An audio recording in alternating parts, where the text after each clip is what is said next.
Ya, yang pertama adalah pembukaan, kemudian yang kedua mendengarkan lagu kebangsaan Indonesia Raya, yang ketiga sambutan dari Kepala BPNI dan juga sekaligus moderator, yang keempat materi pertama dengan judul Tips dan Trik Lulus Ujian Sertifikasi Internasional CCNA, CCNP, CCIA, Tiket Emas Kerja di Perusahaan Multinasional dan Luar Negeri.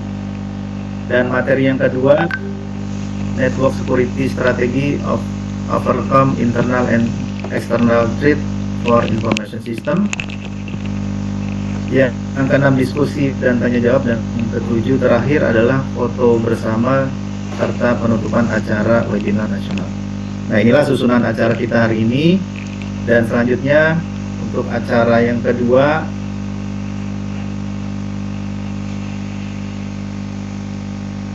adalah mendengarkan lagu kebangsaan Indonesia Raya. Hadirin dimohon duduk tegap dan mendengarkan secara hikmat.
Baik, terima kasih. Dan selanjutnya acara yang ketiga, sambutan dan pembukaan acara webinar nasional oleh Kepala Badan Penjaminan Mutu Internal sekaligus moderator. Untuk kedua narasumber, kepada yang terhormat Bapak Muhammad Imam Salahuddin ST MSI, waktu dan tempat dipersilakan. Pak Imam, silakan Pak Imam.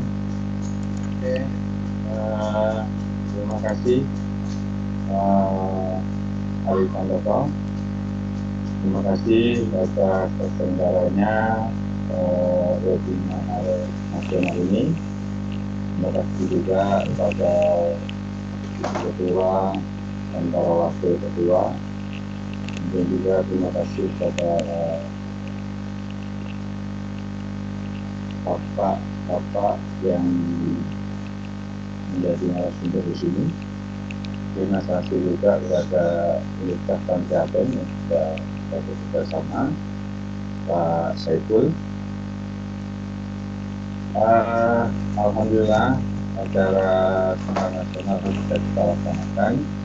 Mudah-mudahan acara ini bisa terselenggara secara rutin, kontinu, ya, sehingga ini juga akan membawa kita berbagi, dan juga untuk teman-teman yang mendengarkan yang hidup dengar ini bisa mengambil hikmah atau pelajaran yang disampaikan oleh para narasumber, sehingga acara ini bermanfaat sekali ya, dalam meraih masa depan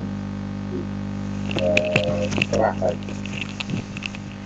Oke, selamat seminar pada narasumber, kepada para peserta. Saya ucapkan terima kasih sekali lagi. Assalamualaikum warahmatullahi wabarakatuh. Waalaikumsalam warahmatullahi wabarakatuh. Sekaligus dibuka materi pertama untuk Pak Nanang Sadikin, Pak Imam. Dipersilakan.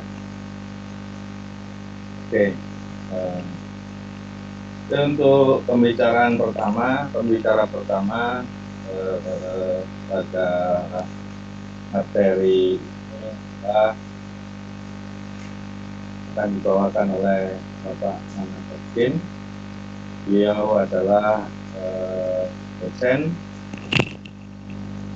CCNIT, di mana beliau basic kompetensinya itu adalah di network dan security, ya, sehingga kemudian juga beliau mendapatkan sertifikat, ya, sertifikat MCSA, MCSE, MCDBA, MCSD, dan MCP. Dan jadi saya rasa beliau sangat kompeten untuk memberikan tips dan trik lulus ujian sertifikasi internasional CCNA, CCNP, CCIE. Kemudian juga beliau juga berpengalaman dalam melakukan training, ya, sehingga mudah-mudahan apa yang beliau sampaikan nantinya akan menjadi gambaran, ya, untuk rekan-rekan semua dalam melakukan tes CCNA. Demikian, silakan Pak Nanang dimulai saja. Nanti kalau di tengah-tengah selesai materi bisa ada tanya jawab dan saya akan bantu. Terima kasih. Silakan Pak Nanang. Baik, terima kasih Pak Imam Salahuddin. Assalamualaikum warahmatullahi wabarakatuh. Alhamdulillah pagi hari ini kita bisa berkumpul ya untuk acara webinar. Salawat dan salam semoga tercurah kepada baginda Nabi besar Muhammad SAW serta keluarga dan sahabat beliau. Nah, hari ini saya mau share tentang sebuah materi yang mengenai sertifikasi Cisco sebenarnya. Jadi ini merupakan salah satu sertifikasi internasional yang banyak sekali dicari atau diminati ya, baik oleh para tenaga kerja ya, IT employee maupun juga bagi perusahaan. Nah, mereka ingin mencari kandidat atau calon pegawai yang memiliki skill yang mumpuni gitu ya. Nah, salah satu caranya itu adalah dengan sertifikasi. Nah, kebetulan saya juga punya beberapa teman dan juga sahabat ya, dan juga saudara yang bekerja di perusahaan-perusahaan di luar negeri dan juga di perusahaan multinasional yang mereka punya beberapa sertifikasi Cisco ini. Nah, materi kita antara lain di sini kita akan lihat apa itu Cisco ya, kemudian network engineer, kemudian sertifikasi Cisco itu apa, kemudian trainingnya seperti apa, ujiannya seperti apa, buku-buku apa yang kita gunakan untuk belajar sertifikasi Cisco ya, kemudian kunci suksesnya seperti apa, kemudian kenapa banyak orang tidak berhasil ya. Nah, kita lihat dulu sebelum kita masuk ke sertifikasinya itu sendiri, kita lihat Cisco itu apa. Jadi Cisco itu merupakan sebuah perusahaan di Amerika ya, dia memproduksi perangkat-perangkat networking khususnya ya, jaringan, kemudian telekomunikasi dan juga produk-produk IT yang lain ya. Jadi kalau misalkan kita kenal Cisco itu memproduksi router dan switch ya. Cisco itu tidak hanya menjual router dan switch, tapi juga ada yang lain gitu ya, seperti server dan perangkat-perangkat lainnya yang perangkat jaringan juga itu dibuat oleh Cisco. Nah, Cisco ini didirikan sekitar 38 tahun yang lalu gitu oleh 2 orang sebenarnya. Jadi mereka itu kerjanya di Stanford Lab sebenarnya. Jadi mereka itu IT di Universitas Stanford di Amerika ya. Mereka ketemu dan akhirnya mendirikan Cisco ya. Jadi didirikan oleh 2 orang, jadi ada namanya Sandy Lerner sama Leonard Bosak. Jadi kemudian mereka menikah gitu ya setelah itu. Dan kantor pusat Cisco itu ada di San Jose, California. Nah, Cisco ini sebenarnya singkatan bukan singkatan sebenarnya, dipotong dari kata jembatan San Francisco gitu. Akhirnya namanya Cisco, dan mereka berkecimpung di industri hardware dan software di jaringan gitu ya. Dan Cisco ini merupakan perusahaan publik ya, kalau di kita itu TBK dan menjual saham. Nah, kalau kode emitennya itu namanya CSCO ya, di bursa New York gitu ya. Mereka jualan saham untuk publik ya, sehingga ini merupakan perusahaan publik sebenarnya. Nah, kemudian kita lihat Cisco ini beroperasi di seluruh dunia. Jadi di hampir semua negara, lebih di 200 negara itu ada kantor perwakilan Cisco, termasuk juga di Indonesia. Jadi ada Cisco Indonesia seperti itu. Nah, kemudian saat ini yang menjadi CEO dan chairman itu adalah Chuck Robin. Untuk jumlah pegawainya itu saat ini sekitar 83.000 orang ya. Dan produknya itu banyak gitu ya. Nanti kita lihat seperti apa produk-produk yang dijual oleh Cisco. Nah, ini mungkin teman-teman bisa lihat, ini adalah 2 orang founder dari Cisco. Jadi ada Sandy Lerner sama Leonard Bosak namanya. Jadi 2 orang inilah yang awal mulanya mendirikan perusahaan Cisco sampai menjadi sebesar ini. Tapi sekarang mereka udah nggak di Cisco lagi ya, karena mereka udah menjual sahamnya, dan juga karena memang ada ya seperti beberapa cerita founder itu didepak dari perusahaannya sendiri ya, termasuk juga dulu pernah kejadian sama Steve Jobs, sehingga akhirnya mereka sudah tidak di Cisco lagi, mereka bisnis yang lain seperti itu. Nah, tapi awalnya dari 2 orang ini. Kemudian beberapa pegawai Stanford itu juga join sama mereka, kemudian bergabung dengan Cisco seperti itu. Nah, untuk produk-produk Cisco itu ada banyak ya. Salah satunya itu adalah switch yang ukurannya besar ya untuk data center, namanya Nexus itu ya.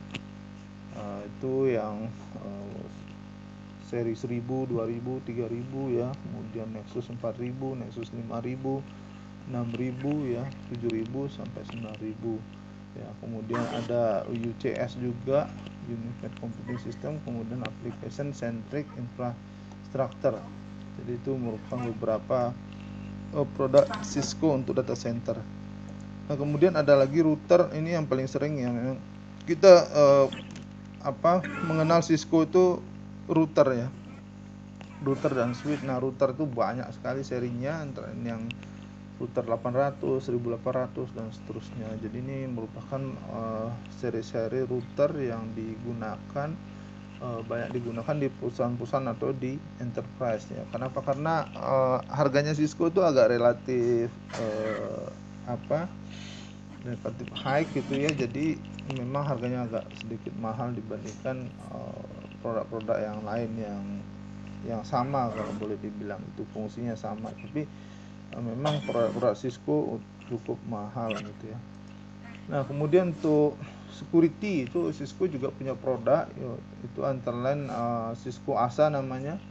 Cisco ASA ini merupakan firewall yang dibuat oleh Cisco ya, antara lain serinya ada ASA, ASA X, ASA CX dan sebagainya. Nah, ini merupakan produk untuk keamanan jaringan ya, termasuk juga untuk email security juga ada gitu ya, untuk antivirus dan anti spam khusus untuk email itu dibuat oleh Cisco juga itu. Nah, kemudian ada switch. Ini yang sering sekali kita gunakan atau kita dengar gitu ya. Nah, itu ada switch seri 1900, 2900, kemudian 2950, 2960, ini yang sering kita gunakan itu ya.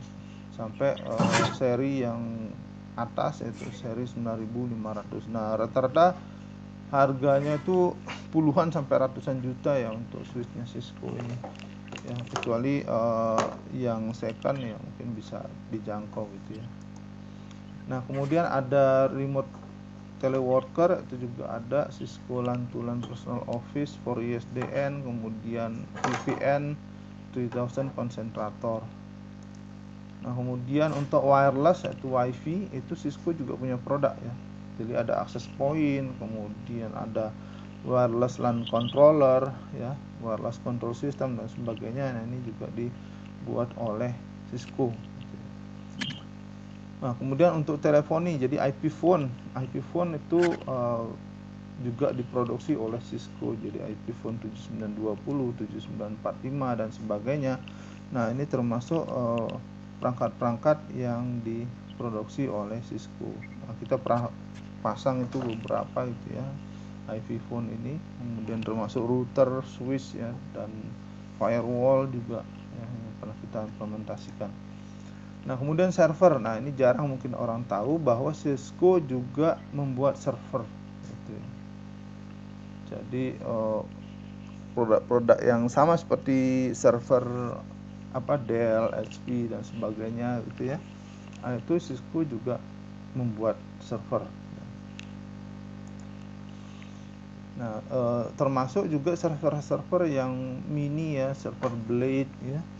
Nah, itu juga termasuk server untuk IP phone dan sebagainya, itu juga dibuat oleh Cisco. Tapi mungkin jarang orang dengar Cisco bikin server ya, biasanya yang merek lain ya seperti SP, kemudian Dell ya, Fujitsu dan lain-lain.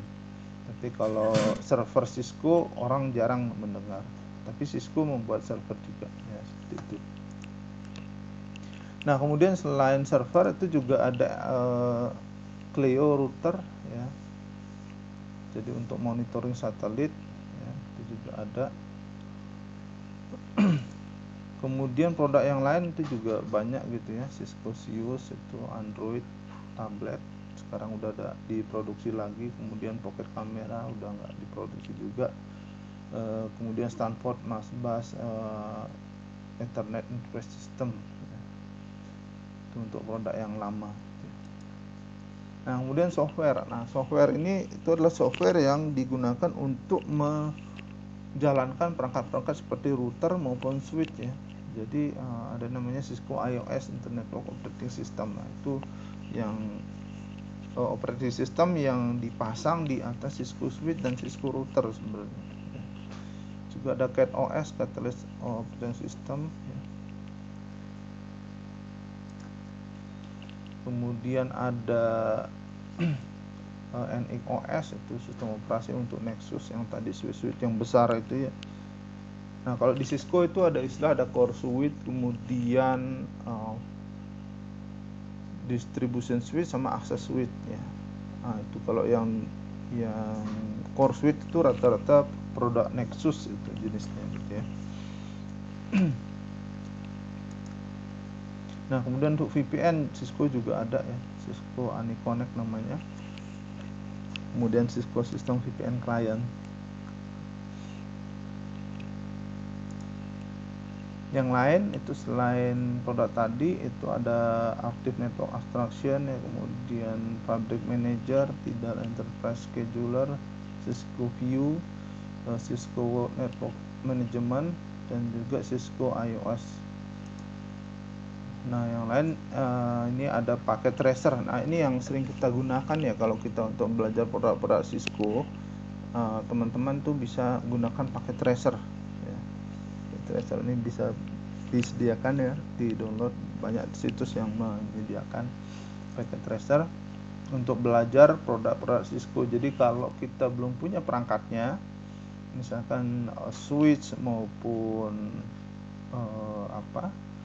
switch router ya, kemudian firewall dan sebagainya, kita bisa menggunakan paket tracer, termasuk juga wireless gitu ya. Nah, ini simulatornya. Kita bisa gunakan paket tracer untuk belajar produk Cisco ya. Nah, kemudian berikutnya yang lain itu adalah Cisco IPS ya, kemudian Cisco Firepower. Nah, ini produk-produk yang berhubungan dengan security seperti itu. Jadi ada banyak sekali produk-produk yang dibuat oleh Cisco ya, untuk enterprise. Jadi produk Cisco ini banyak dipakai di mana gitu kan pertanyaannya. Jadi di perusahaan skala kecil, skala menengah, perusahaan besar, dan perusahaan multinasional, kemudian di pemerintahan, di government di Indonesia itu banyak sekali yang menggunakan perangkat Cisco gitu ya, untuk perangkat jaringan mereka seperti itu. Kementerian-kementerian dan sebagainya itu banyak menggunakan perangkat Cisco. Ya, artinya di sini peluang untuk bekerja sebagai network engineer yang menguasai produk Cisco itu terbuka dengan lebar gitu ya. Nah, ini dia profesi yang membutuhkan keahlian ya, bisa menggunakan ya perangkat-perangkat Cisco tersebut. Ini adalah network engineer. Jadi network engineer ini teman-teman kebanyakan memang lulusan dari komputer ya, dari komputer, baik itu teknik informatika, kemudian ilmu komputer atau teknik komputer ya, jadi teknik komputer, teknik informatika dan sebagainya. Nah, ini kalau kita udah lulus S1 maupun D3 itu bisa bekerja sebagai network engineer. Nah, network engineer ini banyak sekali dicari ya, merupakan salah satu profesi yang booming di IT saat ini. Jadi kalau teman-teman pengen ke arah jaringan sebagai network engineer, nah ini saran saya bisa belajar nanti produk Cisco, karena produk Cisco itu banyak digunakan, dan karena banyak digunakan artinya butuh tenaga ahlinya seperti itu ya, butuh tenaga ahlinya, sehingga teman-teman bisa belajar produk Cisco tersebut. Nah, apa kunci dari kita bisa sukses berkarir sebagai network engineer ya? Yang pertama itu adalah ijazah. Nah, ijazah ini adalah kualifikasi gitu ya menyebutnya. Kemudian ada skill atau kompetensi, dan kemudian yang ketiga itu adalah sertifikasi ya. Nah, yang keempat saya sebutnya itu adalah pengalaman atau experience. Nah, kalau itu kita miliki ya, insya Allah kita bisa sukses berkarir sebagai network engineer gitu ya di dunia IT seperti itu. Nah, yang dimaksud dengan ijazah itu adalah kita pernah kuliah gitu ya. Nah, tapi pertanyaannya apakah SMK bisa nggak jadi network engineer? Ya bisa ya gitu ya. Cuman kebanyakan memang persyaratannya untuk network engineer ini adalah tamatan sarjana gitu ya, atau diploma 4. Ada juga yang meminta D3 gitu ya, meminta D3, tapi kebanyakan memang persyaratannya itu adalah sarjana atau diploma 4. Nah, kalau misalkan SMK bisa aja sebagai lulusan SMK ya, maksudnya lulusan SMK itu bisa aja sebagai network engineer gitu ya, tapi biasanya mereka ngambil kuliah lagi gitu ya. Jadi ngambil kuliah lagi untuk meneruskan sebagai network engineer gitu ya. Jadi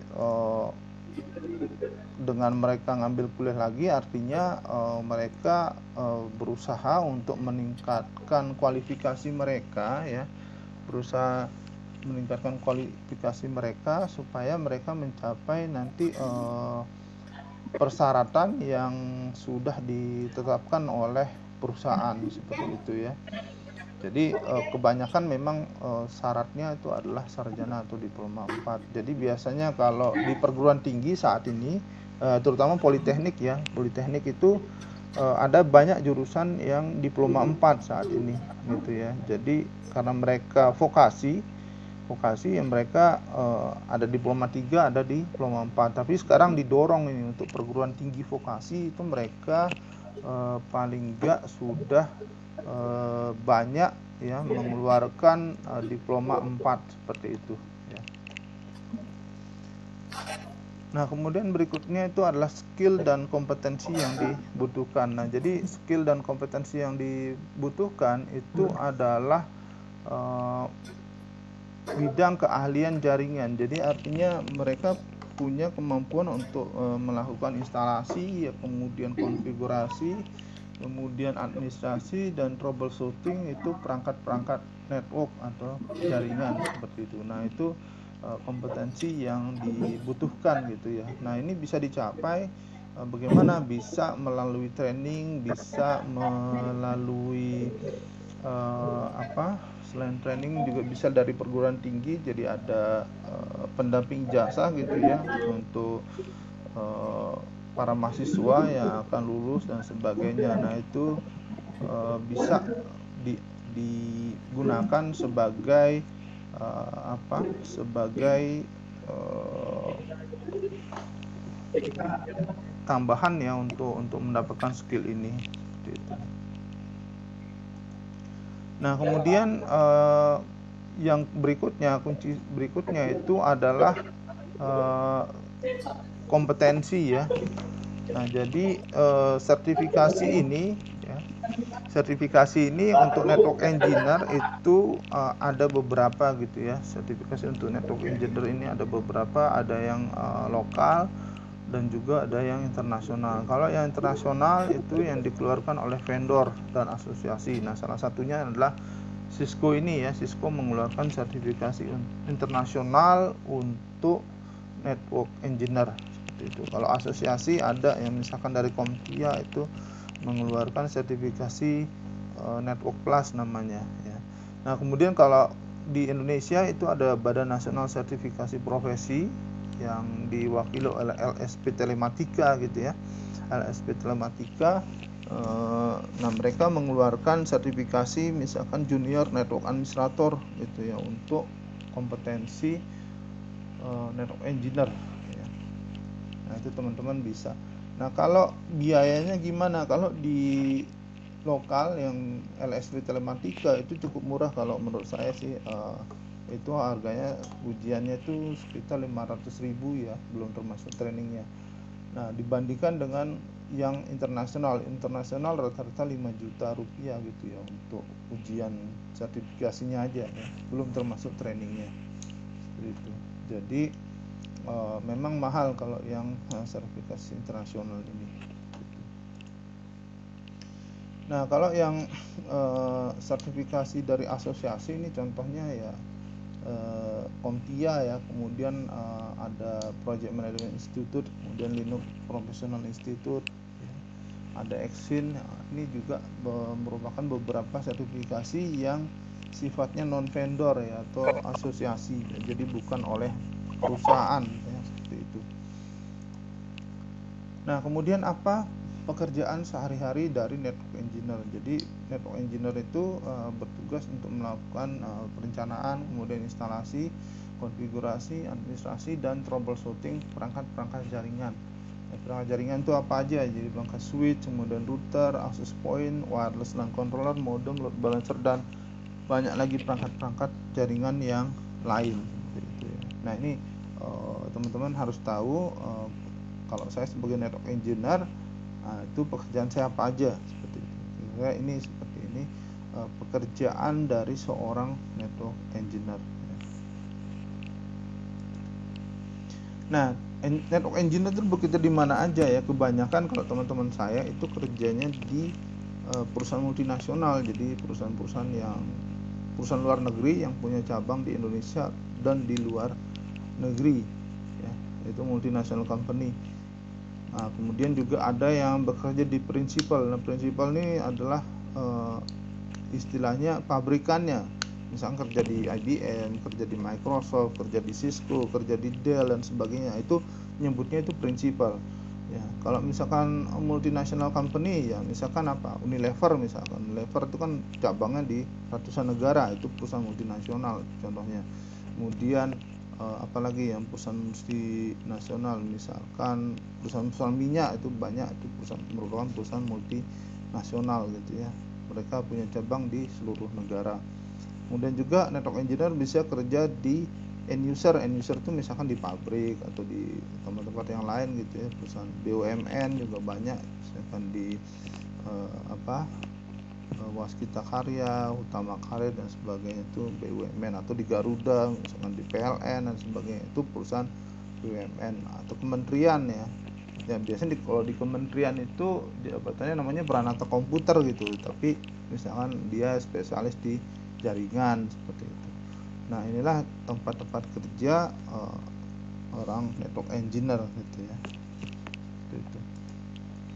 Nah kemudian gaji engineer tuh, gaji network engineer berapa sih sebenarnya? Kalau di Indonesia itu rata-rata ya belasan juta sampai 30 juta rupiah ya, sampai puluhan juta gitu. Nah kalau di Amerika itu 99.000 ya, hampir 100.000 US dollar lah per tahun. Termasuk rentang salar gajinya itu antara 43.000 US dollar sampai 127.000 US dollar, jadi sampai miliaran gitu ya per tahun gitu kalau di Amerika gitu atau di luar negeri. Nah kemarin cerita teman-teman saya tuh kalau di Timur Tengah itu bisa dia dapat gaji itu sekitar 80-an sampai 100 juta per bulan gitu, kalau dirupiahkan gitu ya. Seperti itu. Jadi lumayan ini juga ya, kantornya itu di Singapura tapi dia bolak-balik ke Qatar ya, ke Abu Dhabi dan sebagainya karena proyeknya di sana. Jadi ya rumahnya di Indonesia tapi tinggal di Singapura, terus remote kerja ininya di proyeknya di Timur Tengah. Jadi udah kayak pasar Minggu Depok gitu istilahnya ya, bolak-balik antara Singapura ke Timur Tengah seperti itu. Dan gajinya rata-rata ya 80 juta ke atas loh dirupiahkan, sampai 100 jutaan ya, per bulan.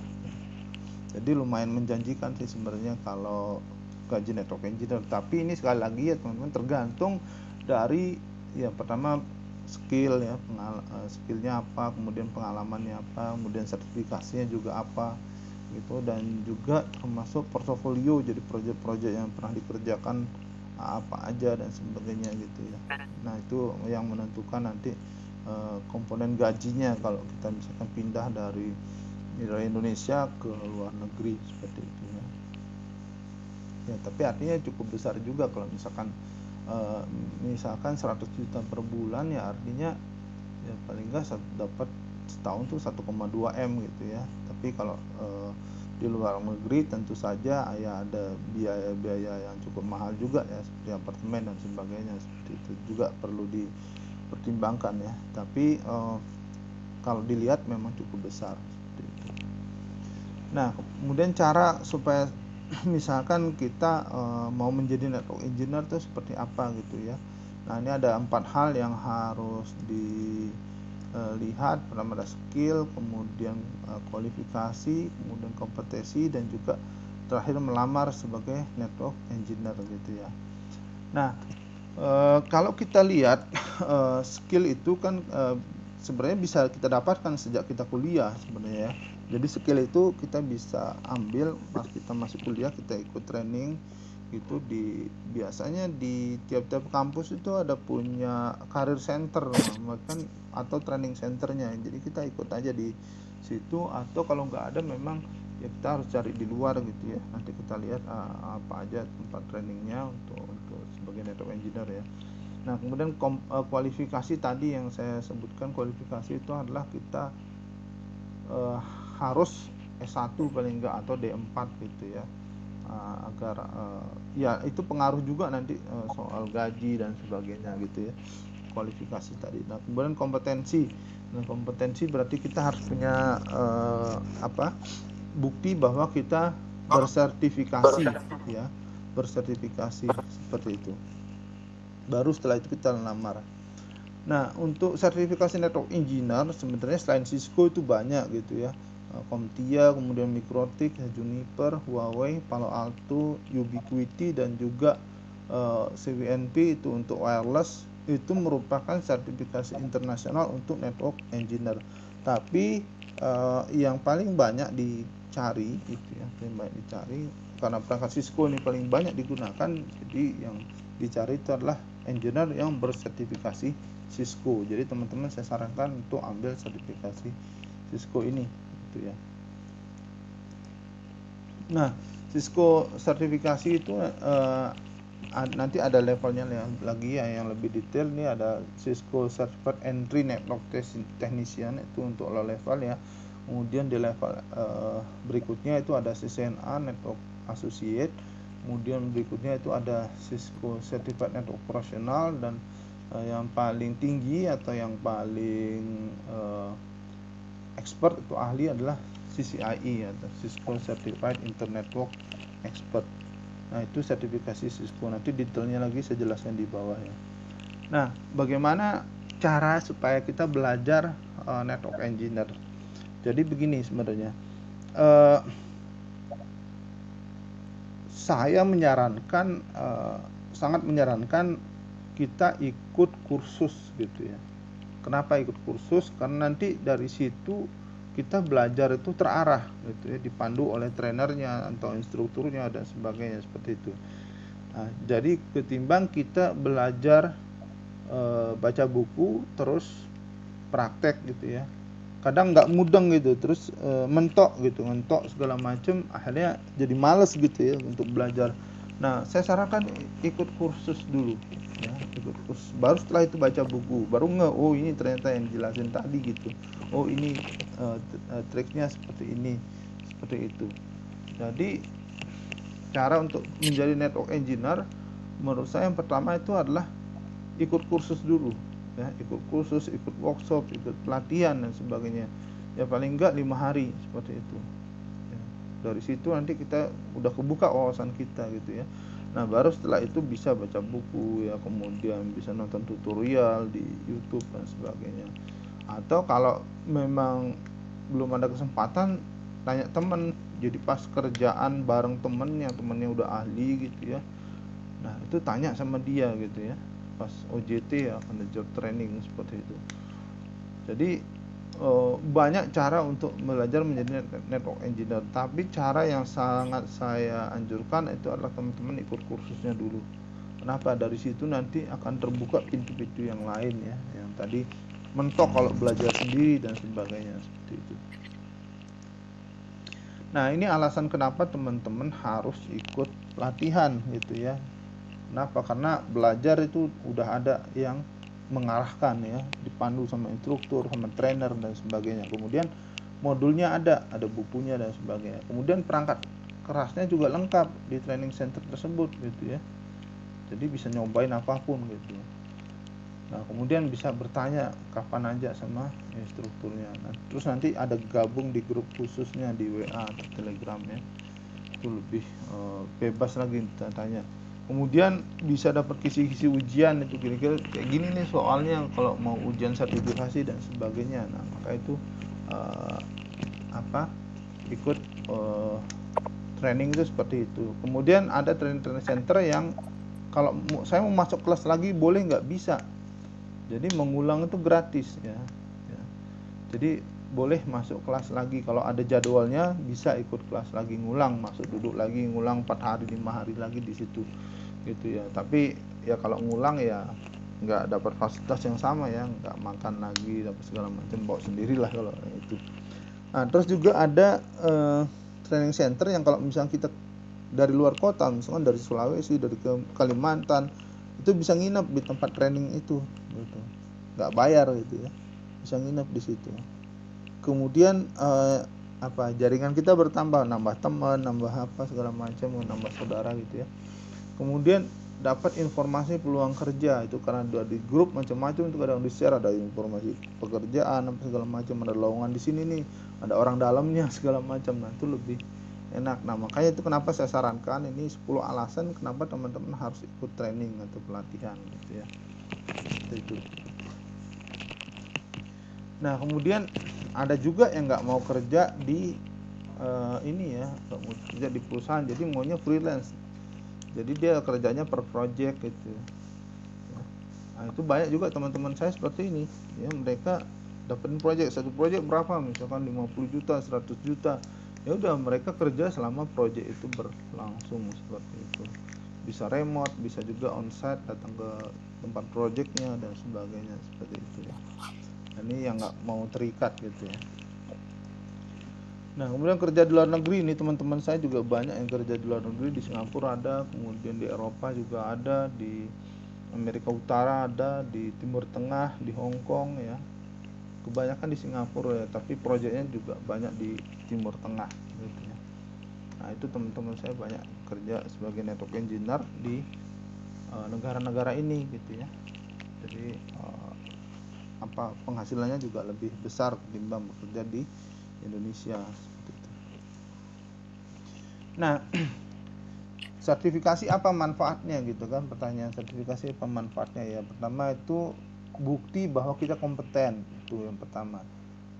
Kemudian ya ada bisa nawar sama yang rekrut kita ya, misalkan ya kalau udah sertifikasi dinaikin dong gajinya dan sebagainya. Nah, itu juga bisa ya. Kemudian project-project itu terkadang membutuhkan sertifikasi tertentu, misalnya ada tender di government nih, tenaga ahlinya itu harus sertifikasinya Cisco CCNA misalkan. Nah, karena ada itu kita bisa pakai gitu. Kemudian sebagai trainer juga harus punya sertifikasi gitu ya. Nah, kalau di Indonesia yang BNSP itu tadi yang saya bilang ada lembaga sertifikasi teleinformatika ini, ada beberapa sertifikasi yang dikeluarkan ya, antara network administrator, kemudian network technician, network arsitektur, junior network security engineer, advanced network security engineer, network security auditor, sama network security manager. Nah, ini kalau menurut saya sertifikasinya keren sekali. Kenapa keren? Karena ada lambang negara kita di situ ya, ada burung garuda emas gitu. Jadi bangga banget kalau udah punya sertifikasi seperti ini. Kebetulan saya juga udah punya beberapa di sini ya. Nah, jadi teman-teman juga bisa ambil sertifikasi lembaga sertifikasi telematika ini gitu. Nah, ini contoh iklan network engineer gitu ya. Nah, itu persyaratannya itu adalah holding one or more of the following certificate. Nah, termasuk CCNA di situ ya. Jadi memang banyak persyaratan seperti ini ya. Jadi teman-teman kalau lihat iklan lowongan kerja dicari network engineer, nah dilihat di situ ada sertifikasi. Nah, makanya kalau dia udah sertifikasi biasa didahulukan dibanding orang yang cuman pegang misalkan ijazah sarjana aja. Walaupun dia ahli tapi belum ada bukti sertifikasinya gitu. Nah, memang sebaiknya kita memiliki sertifikasi untuk network engineer ini gitu. Nah, berikutnya itu kita lihat levelnya. Level Cisco itu sertifikasinya ada yang entry pemula ya, kemudian associate, ada yang profesional, ada yang expert. Nah, kalau yang entry itu kalau baru mulai sebagai network engineer, jadi pemula lah istilahnya ya. Misalkan SMK, biasanya CCNT itu SMK yang ngambil gitu. Atau lagi masih kuliah misalkan boleh ngambil entry ini. Nah kemudian kalau udah associate, nah biasanya kalau udah ya sarjana atau udah lulus dan sebagainya tuh ngambil yang associate. Kemudian yang profesional ini kalau udah pengalaman lebih dari 3 tahun misalkan, bisa kita ngambil yang sertifikasi yang di level profesional seperti itu. Kemudian yang expert, nah ini sertifikasi yang dianggap prestis prestis karena ujiannya juga mahal sekali ya, terus terang ujiannya mahal sekali, jadi dianggap kelompok elit lah, kelompok elit di network engineer itu yang pegang sertifikasi expert seperti ini. Nah ini ya detailnya teman-teman kalau mau ambil sertifikasi SKU dia ada track gitu ya. Jadi tracknya itu, nah itu disebut dengan teknologi. Yang paling sering kita dicari atau digunakan itu adalah yang enterprise ya. Jadi di level enterprise itu nanti ada sertifikat namanya CCST networking ya, kemudian CCNA enterprise, CCNP enterprise, sama di level expertnya itu ada CCIE enterprise infrastruktur dan CCIE enterprise wireless ya. Jadi kalau yang enterprise infrastruktur tuh lebih ke arah non wireless ya. Kalau sertifikasi wirelessnya sendiri itu CCIE enterprise wireless gitu ya. Itu. Jadi ada beberapa jenjang di situ ya. Nah, kemudian untuk teknologi ini atau tracknya, disebutnya track, itu adalah bidang yang ingin ditekuni. Jadi kalau yang di enterprise itu kebanyakan routing dan switching ya. Kemudian ada bidang security, kemudian ada service provider. Nah, service provider itu kebanyakan kerja di telekomunikasi, di telco gitu ya, di perusahaan-perusahaan ISP dan sebagainya. Kemudian ada cyber ops itu untuk security ya. Kemudian ada collaboration. Nah, collaboration itu istilahnya di level ini apa? Di bidang IV phone misalkan sama video conference. Nah, itu ke arah collaboration gitu ya. Nah, ada juga data center. Data center tuh berarti ke arah yang lebih ke arah data centernya gitu ya. Kayak misalkan switch yang Nexus tadi yang saya bilang gitu ya. Itu. Karena kalau DevNet itu lebih ke arah development untuk networkingnya. Jadi itu beberapa track. Kemudian di tiap track itu ada levelnya, ada entry, ada seed, ada professional, dan ada yang expert ya. Yang paling lengkap itu adalah yang enterprise karena di situ di tiap level dia punya jenis sertifikasi sendiri gitu ya. Jadi saya sarankan teman-teman untuk konsentrasi dulu ke enterprise ya, kalau udah bisa ke yang lain-lain. Nah, kemudian CCNA ini merupakan sertifikasi yang banyak dicari gitu ya. Jadi sertifikasi yang pemula sudah berpengalaman ini ambil CCNA seperti itu. Nanti materinya apa aja kita akan lihat gitu ya. Nah, bisa sebagai entry level network engineer, kemudian help desk technician, network administrator, atau network support technician. Jadi kalau udah sebagai CCNA itu bisa apa aja. Nah, ini kira-kira pekerjaannya gitu ya. Ada network administrator, kemudian network support technician ya, dan juga network engineer. Nah, syaratnya apa kalau mau CCNA? Nggak ada syarat tertentu sih sebenarnya, bukan nggak ada syarat khusus dan sebagainya. Ya, yang jelas sih paling nggak pengalaman 1 tahun atau lebih gitu ya, menggunakan Cisco, perangkat Cisco, itu aja sih sebenarnya. Jadi sebenarnya pun nggak harus sarjana kalau mau ini sebenarnya ya, nggak ada persyaratan harus pegang ijazah S1 dulu baru boleh CCNA, nggak ada sebenarnya ya. Yang penting dia mau belajar dan punya pengalaman itu. Nah, ini dia sertifikasi Cisco itu dia macam SIM. Jadi teman-teman seperti SIM itu ada masa daluarsa, jadi 3 tahun itu harus ujian lagi gitu ya. 3 tahun sekali itu harus ujian kalau mau sertifikasinya aktif gitu. Jadi dia hanya berlaku selama 3 tahun, setelah itu ujian lagi. Atau caranya dapat kredit lagi dari masuk kelas dan sebagainya seperti itu. Nah, itu supaya tetap aktif sertifikasinya. Nah, ujiannya apa? Nah, kalau mau dapetin CCNA, teman-teman ambil ujian nomor 20301 namanya. Jadi ujian 20301 teman-teman ambil untuk mendapatkan CCNA. Materinya apa aja? Nah, ini dia. Jadi ada network fundamental, kemudian network access, IP connectivity, IP services, security fundamental, dan juga automation and programmability. Nah, itu ada porsinya masing-masing ya, ada 20%, ada yang 25%, ada yang 10%, ada yang 15%. Nah, kira-kira materinya seperti itu nanti yang akan dikeluar dari ujian gitu ya.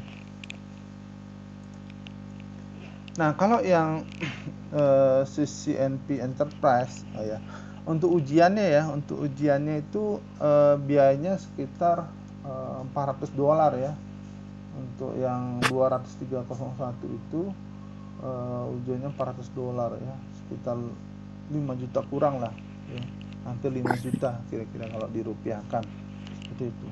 Nah, jadi kalau CCNA hanya satu ujian ya, tapi kalau CCNP itu dua ujian. Jadi ujian yang pertama nanti namanya 350401 Encore ya, itu biayanya $400 ya. Nah, kemudian yang kedua itu ujian NRC 30410 ya. Jadi yang ujian kedua itu $300 ya. Jadi kalau di total sekitar $700 ya untuk dapatkan CCNP Enterprise ya. Seperti itu. Nah, kemudian selain itu bisa milih juga. Jadi kalau CCNP itu dia ada ujian core-nya kan 350401. Ujian tambahannya selain yang ini juga bisa ambil salah satu dari ini. Ya, pilih salah satu aja gitu ya.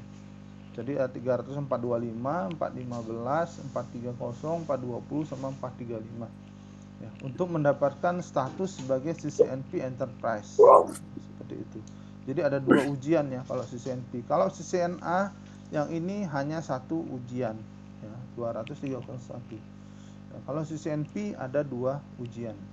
Seperti itu. Jadi ujian core, kemudian ujian elektif namanya. Ya. Jadi totalnya $700. Nah, kalau yang CCIE, CCIE itu ada dua, CCIE Enterprise sama CCIE infrastruktur sama CCIE wireless ya. Nah, yang Enterprise, nah ini yang membedakan antara ujian CCIE dengan ujian yang di bawahnya tadi. Nah, kalau ujian CCIE itu ada namanya ujian lab. Nah, ujian labnya itu ujiannya harus troubleshooting di lab. Cisco dikasih waktu selama 8 jam atau 1 hari ya, untuk ngebenerin networkingnya sehingga networkingnya itu berjalan sesuai dengan yang diharapkan gitu. Jadi ujian untuk CCIE itu ada dua, ujian tulis sama ujian lab ya. Kalau ujian tulisnya itu yang tadi yang 350401. Nah, yang membedakan adalah ujian labnya. Ujian labnya itu nggak ada di Indonesia, jarang ya. Jadi teman-teman saya itu pada ngambil ujian lab itu kebanyakan kemarin ke Hong Kong. Nggak tahu kenapa, katanya murah di situ. Murah tiket pesawatnya mungkin ya, maksud saya murah tiket pesawat yang lain, tapi harga ujiannya sama aja.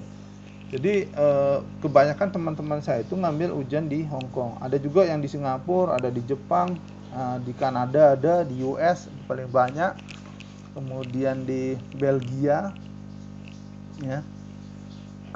Itu yang ada Cisco Lab-nya untuk ujian lab, dan itu dikasih waktu selama 1 hari ya, untuk gebenurin semua topologi, ada puluhan router dan sebagainya yang harus dikonfigur ya, supaya jalan jaringannya seperti itu. Nah, rata-rata teman saya itu jarang ada yang sekali pas. Jadi mereka ngambil 2 kali ujian. Nah, satu ujiannya itu nanti kita lihat itu sekitar $1.600 ya untuk ujian labnya aja. Itu. Jadi yang membedakan ujian Cisco Expert dan yang lainnya itu adalah ujian labnya gitu ya. Jadi ujian labnya itu 8 jam, kemudian harus langsung praktek terjun ya. Kita harus paham ya bagaimana mengkonfigur enterprise network yang sifatnya kompleks, dan dia ujiannya itu sekitar 1.600 US dollar itu. Nah, kemudian ujiannya apa aja yang labnya? Nah, itu network infrastruktur, kemudian SDN, kemudian transport teknologi and solution, infrastruktur security and service, dan juga infrastruktur automation and programmability. Nah, yang wireless juga sama, CCIE wireless, ujian lab sama ujian tertulis juga ya.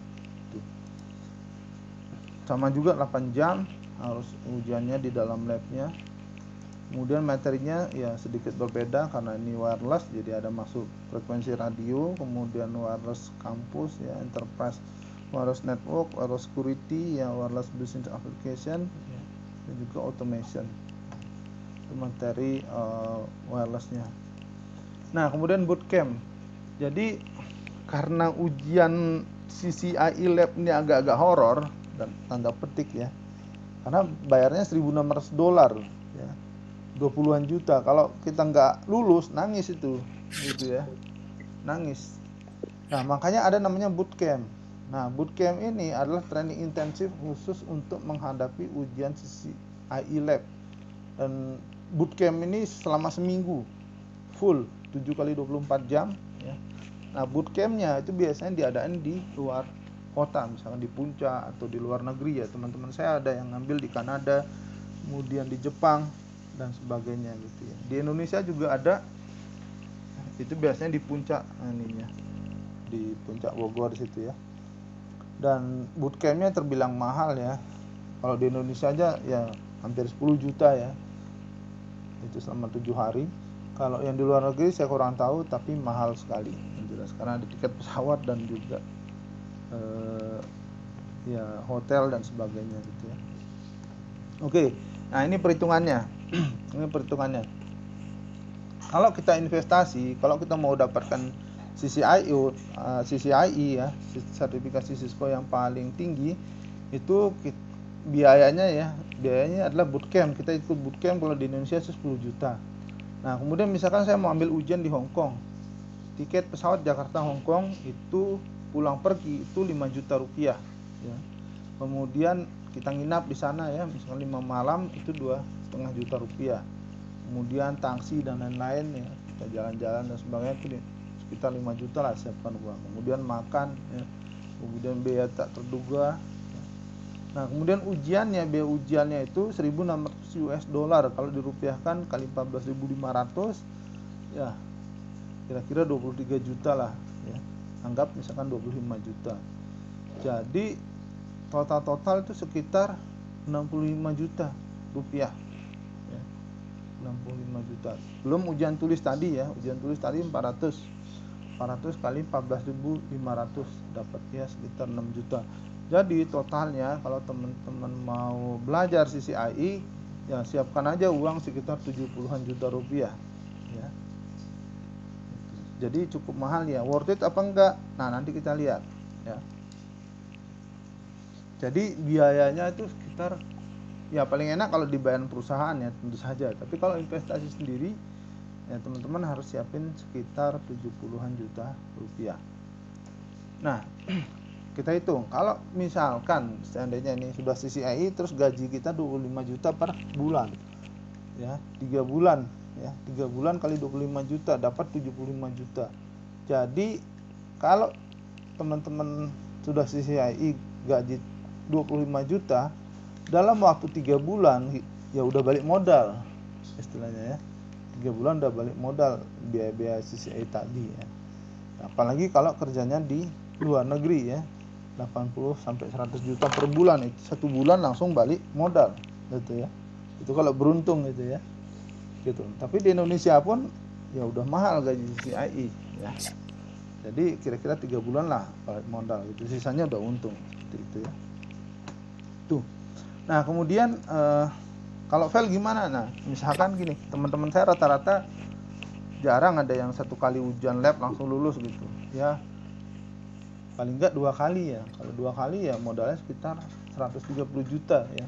130 juta, gaji networknya 25 juta per bulan, 150 juta dalam waktu 6 bulan ya. Balik modal gitu ya. Apalagi kalau di luar negeri, kerja di luar negeri ya 2 bulan udah langsung balik modal. Ceritanya seperti itu gitu ya. Ini hitung-hitungan di atas kertas gitu ya teman-teman ya. Kalau mau jadi CCI itu kira-kira balik modal nggak modal kita seperti itu ya. Itu ya.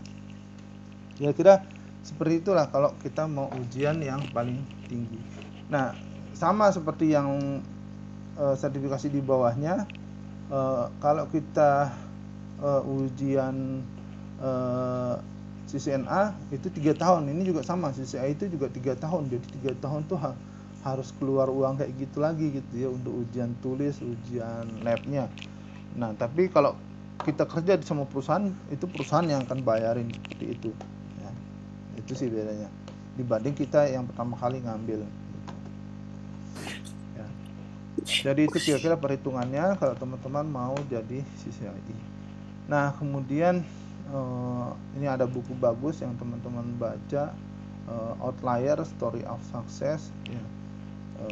Ini sih sebenarnya bukan cerita tentang Cisco atau CCI tapi bagaimana orang-orang yang sukses luar biasa itu mereka tuh seperti apa gitu. Ini bukunya coba teman-teman cari ya, karangannya Malcolm Gladwell, itu bagus. Nah, kemudian tentang network engineer itu saya juga pernah jelasin sebenarnya di buku saya di Berkarir di Dunia IT gitu ya. Diterbitkan oleh Gramedia, Alex Media Computer. Coba teman-teman cari buku saya tentang berkarir di dunia IT ya. Salah satunya saya jelaskan tentang network engineer di sana. Dan juga saya ada YouTube channel tentang IT juga ya, teman-teman bisa lihat di sini. Saya juga banyak membuat tutorial tentang Cisco ya. Nanang Sadikin Official namanya ya. Nah, kemudian ini tempat-tempat pelatihan ya. Tadi saya sarankan teman-teman untuk ambil training dulu ya kalau mau sertifikasi. Nah, ini ada beberapa tempat yang bisa teman-teman cari untuk training Cisco ya. Ada ID Networker, kemudian ada Nextrain, ada Inixindo, ada Brandmatics, ada Binus ya. Kemudian ada juga di UI juga ada Bilogics, kemudian STP sama Rootbrand. Nah, teman-teman googling aja ini ya, lokasi ini. Nah, ujiannya ya di mana itu di Person View Testing Center. Nah, beberapa tempat training tadi itu juga menjadi Person View Testing Center ya. ID Networker, kemudian Nextrain, Inixindo, Brandmatic dan Binus. Ada banyak, ada sekitar 50-an tempat training center. Teman-teman bisa masuk ke URL ini home.personview.com/cisco. Nanti di situ ada linknya. Jadi ada, ketik aja misalkan Jakarta, nanti ada banyak ya. Di Indonesia itu sekitar 50-an tempat testing untuk ujian Cisco ya, person view-nya ya. Seperti itu. Nah, kemudian lab Cisco. Nah, ini saya sarankan ya teman-teman kalau yang mau serius belajar, miliki sendiri perangkatnya, nggak cuman pakai tracer ya. Ini beli second aja maksud saya gitu ya. Misalkan modal switch 2960 itu sekitar 2 juta, kemudian 3650 4 juta, kemudian router 1841 sekitar 2 juta ya, kemudian WLC wireless controller 6 juta, kemudian access point sekitar 1,2 ya, totalnya sekitar 16 juta rupiah lah teman-teman kalau mau serius gitu ya sampai CCIE dan sebagainya, pengen mendapatkan sertifikasi itu. Jadi siapkan labnya seperti itu. Nah, kemudian buku teman-teman yang mau belajar Cisco CCNA, ini ada bukunya, ada yang official certification guide CCNA 20301, itu dikarang oleh Wendell Odom ya. Diterbitkan oleh Cisco Press ya, penerbit Cisco-nya sendiri ya. Ini ada 2 buku sebenarnya, jadi volume 1 sama volume 2. Kemudian ada lagi yang dari Cybex, ini untuk volume 1 dan volume 2 juga bukunya. Kemudian ada Exam Cram ya, dikarang oleh Anthony Secura. CCNA 20301. Kemudian ada CCNA Study Guide, CCNA Certification Practice Test ya, dikarang oleh John Buhaglar. Ini juga bisa teman-teman belajar. Ini contoh-contoh soal ujiannya gitu ya. Kemudian dikarang oleh Sean Hamel ya, CCNA 20301 Lab Guide. Kemudian ada lagi CCNA Teknologi Workbook ya. Kemudian ada CCNA 31 Days Before Your Exam. Ini dikarang oleh Alan Johnson, diterbitkan oleh Cisco Press juga. Nah, kemudian ada yang CCNA ya, ditulis oleh Alvin Stockhart. Yang bahasa Indonesia itu ada yang ditulis oleh Iwan Sofana ya, penerbit Informatika Bandung, Cisco CCNA CCNP Routing and Switching. Kemudian saya juga nulis satu buku tentang praktek jaringan komputer ya, jaringan LAN dengan simulator switch dan router Cisco. Kemudian ada buku membangun jaringan komputer, ditulis Iwan Sofana juga, penerbit Informatika Bandung. Nah, kemudian ada buku tentang karir di dunia IT, tentang network engineer, itu saya juga nulisnya, diterbitkan oleh penerbit Alex Media Komputindo. Nah, ini cara belajarnya teman-teman ya. Yang pertama itu harus komitmen ya. Teman-teman komit bagaimana supaya saya harus punya sertifikasi Cisco CCNA misalkan, dan nikmati prosesnya. Jadi ya itu harus komitmen, nyediain waktu, nyiapkan bahan-bahannya dan sebagainya, termasuk ikut trainingnya dan sebagainya, seperti itu. Jadi dinikmatin aja prosesnya gitu ya. Kemudian siapkan perangkat keras sama perangkat lunaknya ya. Kemudian nonton video CCNA, CCNP, CCIE banyak di YouTube, dan juga ada di online learning yang ada di internet ya. Kemudian latihan soal ujian dan jamnya ya. Sehari itu siapkan 12 sampai 18 jam untuk nge-lab ya, untuk praktek, untuk nyoba konfigurasi dan sebagainya itu. Jadi nggak ada cara yang mudah sih sebenarnya. Jadi komitmen dulu sih sebenarnya ya. Nah, baca buku praktek dan seterusnya seperti itu. Jadi dengan cara itu kita akan terasa gitu dan siap menghadapi ujian. Dan karena ini ujiannya berbahasa Inggris ya, teman-teman juga harus paham bahasa Inggris tentu saja ya. Itu. Jadi nggak bisa kita nggak ada ujian bahasa Indonesia, soalnya ada bahasa Jepang. Jadi ujian Cisco itu hanya bahasa Inggris sama bahasa Jepang. Nah, kunci sukses dari semua ini ya, ada beberapa hal di situ. Yang pertama belief, kemudian goal, terus alasan yang sangat kuat, belajar dari yang terbaik, kemudian take massive action, monitor, peka, kemudian persisten sama fleksibel. Nah, believe that you can fly and you will gitu. Jadi kita harus percaya bahwa kita misalkan dalam waktu 3 bulan itu udah bersertifikasi Cisco ya. Jadi kita harus percaya kita bahwa bisa mencapai tujuan kita ya, itu. Jadi jangan pesimis atau apa segala macam ya, itu ya. Harus kita yakin bahwa kita bisa dapat sertifikasi Cisco ya. Apalagi yang paling tinggi ya, CCIE. Nah, kemudian goal. Nah, kita harus punya goal. Artinya apa? Tanggal sekian. Jadi teman-teman tulis aja besar di papan tulis atau di dinding, atau tanggal 1 Januari 2024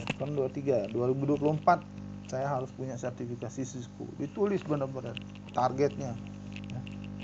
Tanggalnya, harinya, bahwa saya tanggal sekian harus sudah punya sertifikasi Cisco. Dengan cara seperti itu terpacu ya kan. Dulu saya sering bahkan menulis di pintu, saya harus mencapai ini gitu ya. Jadi kita punya goal. Kalau kita ada sering lihat tiap hari goal kita semangat gitu untuk mencapai. Nah, kemudian ada alasan yang sangat kuat. Kenapa saya harus punya sertifikasi Cisco? Supaya misalkan berubah jadi lebih baik hidup kita gitu ya, bisa nyenengin anak dan istri, keluarga dan sebagainya. Jadi kita punya alasan yang sangat kuat supaya kita dapetin sertifikat Cisco. Nah, kemudian belajar dari yang terbaik siapa? Nah, ini dia. Kalau teman-teman mau dapetin CCIE, ya berarti harus belajar sama orang yang pernah dapat. Atau belajar dari orang yang saat ini memegang sertifikasi CCIE. Ya teman-teman harus ikut bootcamp dan sebagainya seperti itu ya. Itu. Belajar dari yang terbaik. Nah, kemudian take massive action. Jadi untuk mencapai ini harus kerahkan semua sumber daya. Jadi belajar itu nggak bisa 1-2 jam, nggak bisa. Teman-teman harus belajar misalkan 18 jam sehari untuk nge-lab ya Cisco. Itu udah massive action namanya ya. Benar-benar kerja keras gitu untuk mencapai tujuan kita. Nah, kemudian monitoring ya. Harus dicatat ini, monitor. Udah mencapai kita nggak? Target lab ini udah selesai belum? Apa segala macam? Ada yang kurang nggak? Ada yang nggak paham nggak? Harus sampai paham semua, benar-benar seperti itu ya. Monitoring. Nah, kemudian persisten. Usahanya itu harus gigih gitu ya. Ya belajar udah rajin 3 hari ya, besok udah malas lagi. Nggak bisa kayak gitu ya. Harus benar-benar serius ya. Nah, kemudian kenapa banyak orang gagal atau orang tidak berhasil? Nah, yang pertama itu keyakinan yang salah atau saling bertabrakan gitu ya. Jadi nggak yakin nanti kalau saya gini gimana dan sebagainya. Terus kemudian tujuan nggak jelas gitu ya. Kemudian menganggap tujuan yang mustahil, kemudian merasa nggak harus, tidak punya strategi yang terbukti berhasil. Nah, itu udah cukup untuk membuat orang gagal itu tidak berhasil. Kemudian nggak mau tahu jalur ya.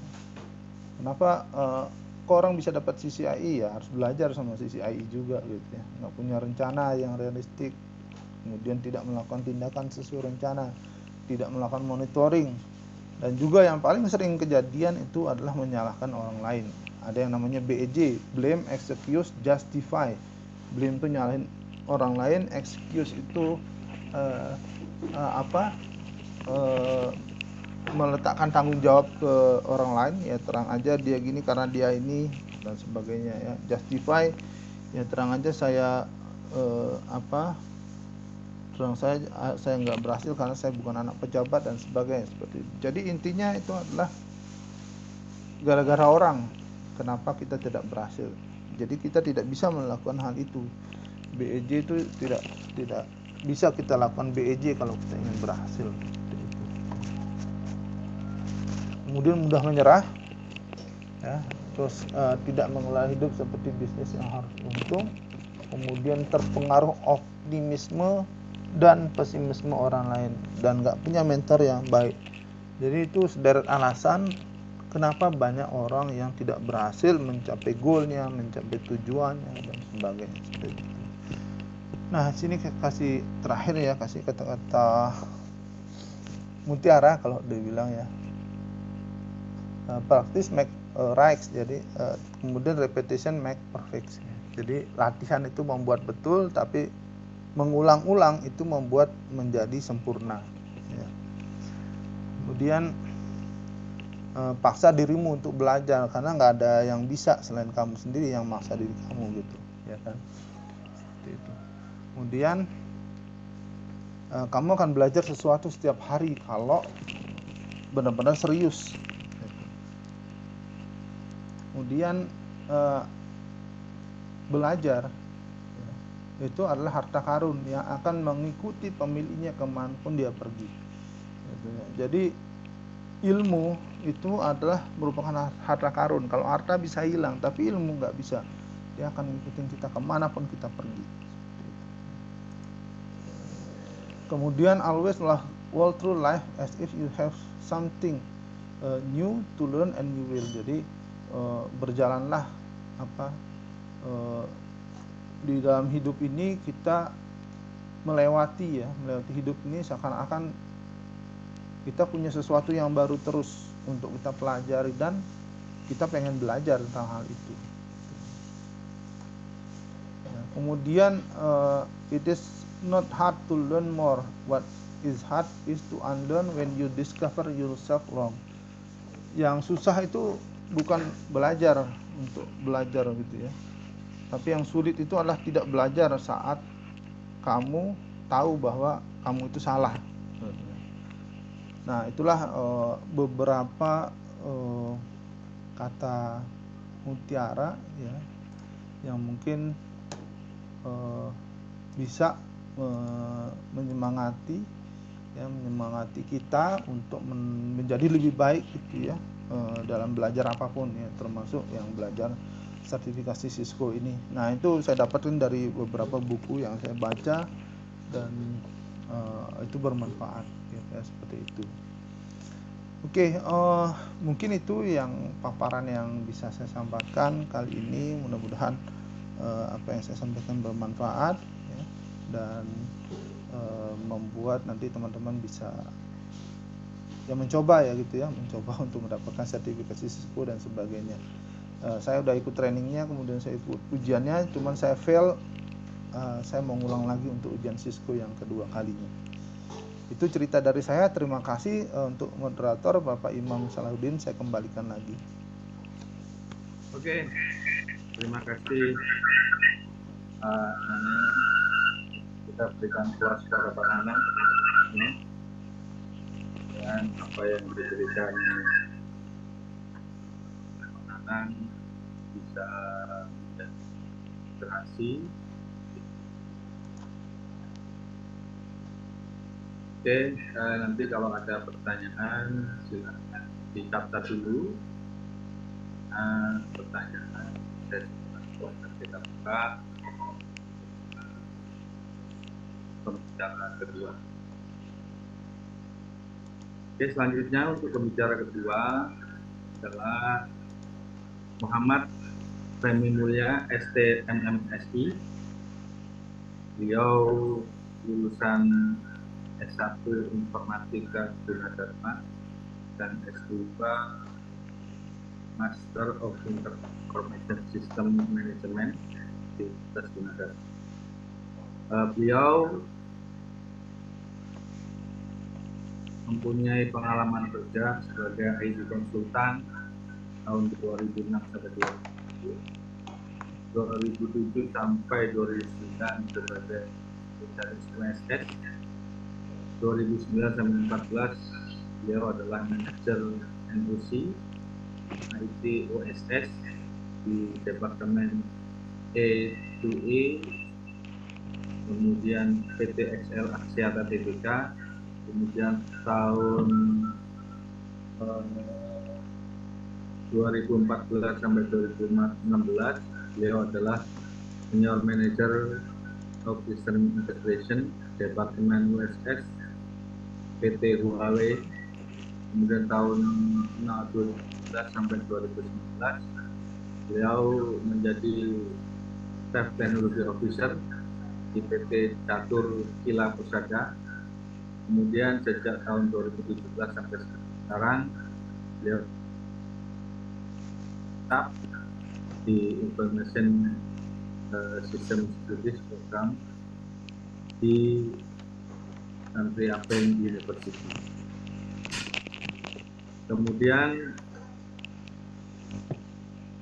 antara lain sertifikat networking, Oracle, sertifikat telekomunikasi, sertifikat operator web service, sertifikat operation integration, sertifikat dari Huawei, kemudian Linux Foundation sertifikat sistem administrator, LFCS, kemudian PMP sertifikat dan web programming sertifikat WSP dan lain sebagainya.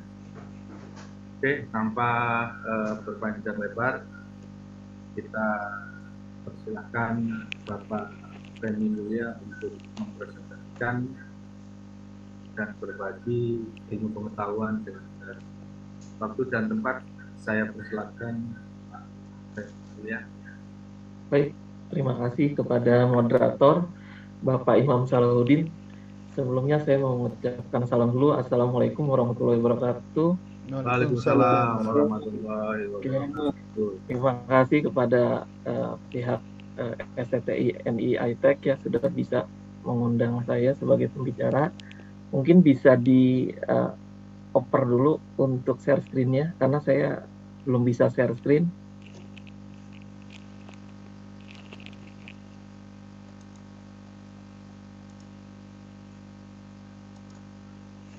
Oke, baik, terima kasih.